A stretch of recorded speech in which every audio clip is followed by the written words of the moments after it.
भुसावळ प्रभाग क्रमांक 17च्या फक्त विकासासाठीचे आमचे निवेदन. रहिवासी 100 घरातील प्रमुख सदस्यांच्या सह्यासकट मुख्याधिकारी यांना निवेदन सादर.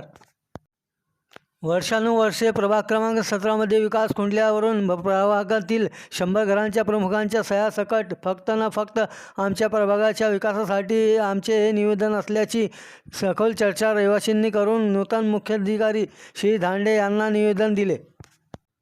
मुख्याधिकारीसह नगराध्यक्ष उपनगराध्यक्ष यांच्या नावाने हे निवेदन सादर करण्यात आले. हे विशेष. या निवेदनात कोणत्या मागण्या केल्या ते पुढे बघा. सांगू का, मी पत्रकार आहे, पण आमच्या प्रभागाच्या समस्या अनेक वर्षापासून प्रलंबित आहे. मागे आणि आता रहिवासी म्हणून बोलतो आहे. मागे पाच वर्ष सत्ता होती तेव्हाही कोणी लक्ष दिलं नाही.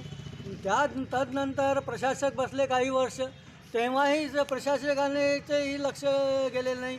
आणि वेळोवेळी आम्ही प्रशासनास वेळोवेळी मागण्या केलेल्या आहे, पण आज पाहिजे तर ते मागणे झालेलं नाही आहे. सर्वात अगोदर तर ते जे गटारे आहेत 3 फूट खणलेले होते, खोल आहे. पण आज तुम्ही परिस्थिती बघितली तर इंचावर आलेली आहे. इतकी बिकट परिस्थिती आहे. डासांची फवारणी होत नाही आहे वर्षानुवर्षापासून.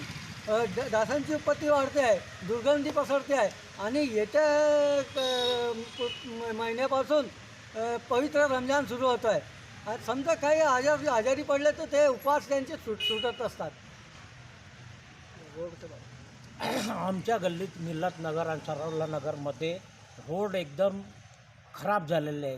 त्यांनी जी अमृत पाईपलाईनची योजना एक काढली, त्यात रोड खणून टाकले, परंतु अद्यापपर्यंत त्यांनी रोड दुरुस्त केले नाही.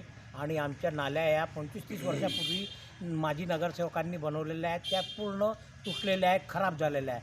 आमची मागणी ही आहे, ही वेळोवेळी मागणी दिली आहे. हे आमचं 5व-6वं निवेदन आहे. आमचे रोड कॉन्क्रीटचे एकदम मजबूत बनवावे आणि खोदून बनवण्यात यावे आणि नाल्याही दुसऱ्या नवीन बनवण्यात यावं, जेणेकरून त्याचा जो ढाल आहे तो नाल्यात जाईल. नाही तर हे बनवून टाकतात कसे तरी आणि नालीचा स्लोप देत नाही आणि कचरा आणि पाणी दुर्गंधी तिथेच अटकते. आणि राहिला विषय घरांचा, तर रस्त्यावरती होत आहे आणि घरं खोल जात आहे. तर काय जॅकने जॅकने घरं वरती करायचं का? हा मुख्य आहे. आता आमच्या गाडीचा बोल.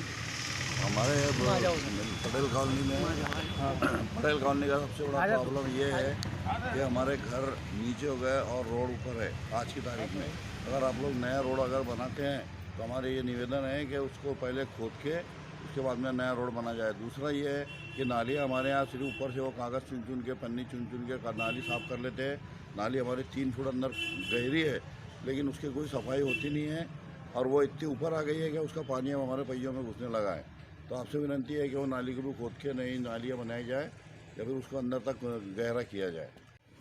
हम लोग रेगुलर टैक्स पेयर है, लेकिन हमको जो हमारा हक मिलना चाहिए वो हमारा हक हमको बिल्कुल मिल नहीं रहा है. इसलिए मुख्य अधिकारी साहब से और तमाम मेंबरों से भी हमारी रिक्वेस्ट है कि हमारे जो हक है वो हमको दिए जाए और साफ़ सफाई का हमारा ख्याल रखा जाए.